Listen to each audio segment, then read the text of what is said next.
Okay, what I'm about to show you is ultimate proof of Sir Lies-a-Lot. You have to watch this video to the end and share it out. Check this out.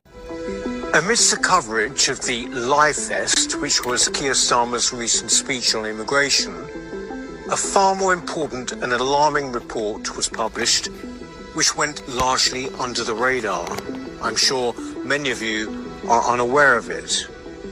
It shows how, in the aftermath of the Southport killings last year, when there was widespread civil disorder, the Prime Minister misled this country in the most egregious of ways.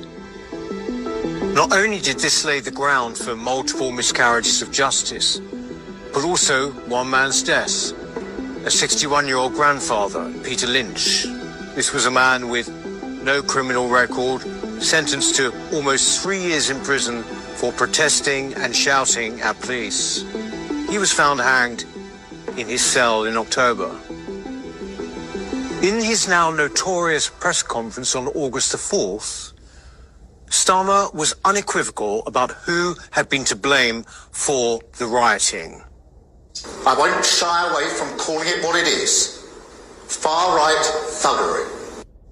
He said this before any charges had been brought or any court proceedings started.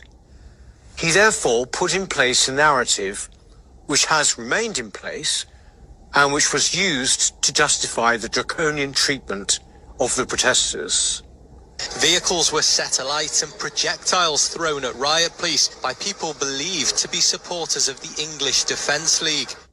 So-called far-right agitators had come in from outside and orchestrated the disorder.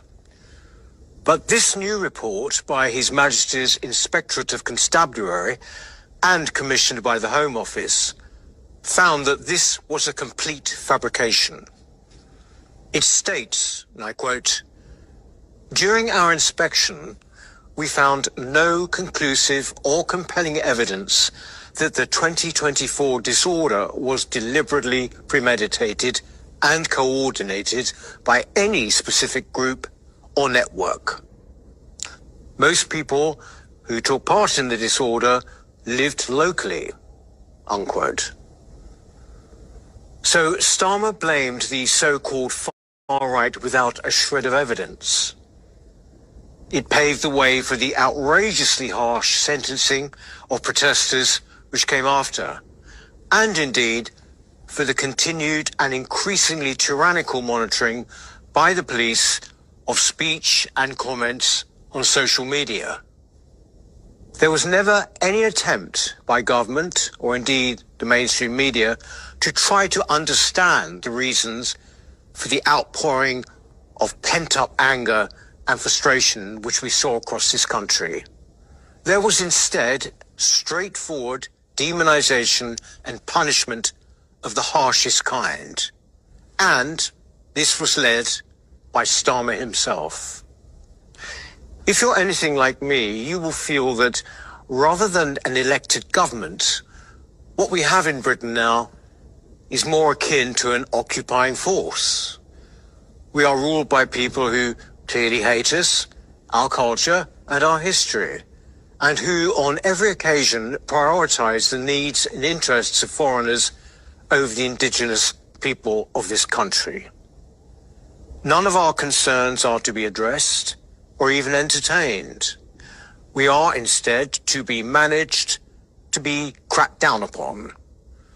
This will only increase as their fear of the ordinary people of this country intensifies. Just as with the Pakistani rape gangs, this Prime Minister's duplicity undermines the very foundations of this country and indeed the legitimacy of the state. It is that serious. The man who carried out the Manchester synagogue terrorist attack has been named by Greater Manchester Police as 35-year-old Jihad al-Shami, a British citizen of Syrian descent.